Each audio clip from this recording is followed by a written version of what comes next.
கர்த்தருக்குள் பிரியமானவர்களே, December 18 Elon G white அம்மையார் அவர்களுடைய மாரநாதா புத்தகம், பக்கம் 703. இன்றைய தியானத்திற்காக தெரிந்து கொள்ளப்பட்ட தலைப்பானது புதிய பூமியின் செயல்பாடுகள். வசனம் ஏசாயா 65வது அதிகாரம், வசனம் 21-22. வீடுகளை கட்டி அவைகளில் குடியிருப்பார்கள், திராட்சை தோட்டங்களை நாட்டி அவைகளின் கனியை புசிப்பார்கள். அவர்கள் கட்டுகிறதும் வேறொருவர் குடியிருக்கிறதும் அவர்கள் நாட்டுகிறதும் வேறொருவர் கனி புசிக்கிறதுமாயிருப்பதில்லை. ஏனெனில் விருட்சத்தின் நாட்களைப் போல என் ஜனத்தின் நாட்கள் இருக்கும். நான் தெரிந்து கொண்டவர்கள் தங்கள் கைகளின் கிரியைகளை நெடுநாளாய் அனுபவிப்பார்கள்.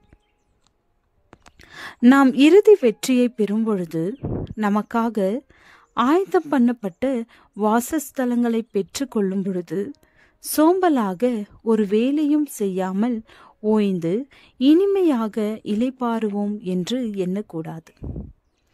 ஆதாமிற்கும் ஏவாளிற்கும் ஆதியில் மகிழ்ச்சியை கொடுத்த அந்த வேலையிலும் இன்பத்திலும்தான் புதிய பூமியில் மீட்கப்பட்டவர்கள் ஈடுபட்டிருப்பார்கள்.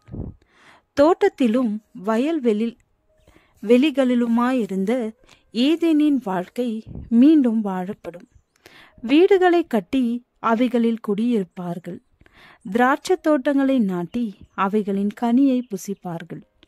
அவர்கள் கட்டுகிறதும் வேறொருவர் குடியிருக்கிறதும் அவர்கள் நாட்டுகிறதும் வேறொருவர் கனி புசிக்கிறதுமாயிருப்பதில்லை. ஏனெனில் விருட்சத்தின் நாட்களைப் போல என் ஜனத்தின் நாட்கள் இருக்கும். நான் தெரிந்து கொண்டவர்கள் தங்கள் கைகளின் கிரியைகளை நெடுநாளாய் அனுபவிப்பார்கள். முத்துக்களால் அலங்கரிக்கப்பட்ட 4 தூண்களை ஆதாரமாக கொண்ட வெள்ளி போன்று பிரகாசமான தோற்றமுடைய மிகவும் மகிமையான வீடுகளை அங்கே நான் கண்டேன்.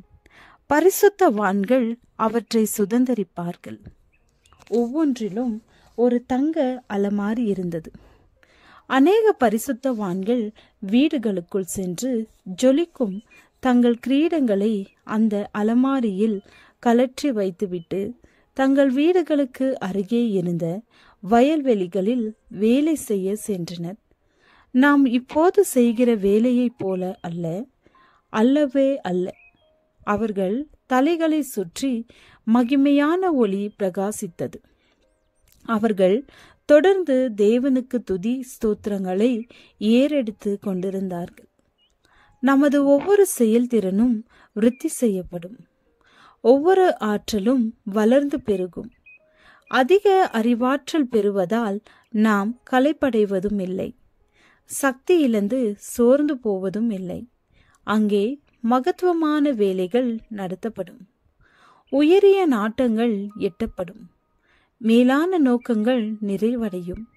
இன்னும் இதற்கும் மேலான புது உயரங்களை அடைய, புது மகத்துவங்களை ரசிக்க, இன்னமும் அறியாத உண்மைகளை விளங்கிக் கொள்ள புது புது காரியங்கள் சிந்தைக்கும் ஆத்மாவிற்கும் சரீரத்தின் வல்லமைகளுக்கும் அழைப்பு விடுக்கும். ஆமென்.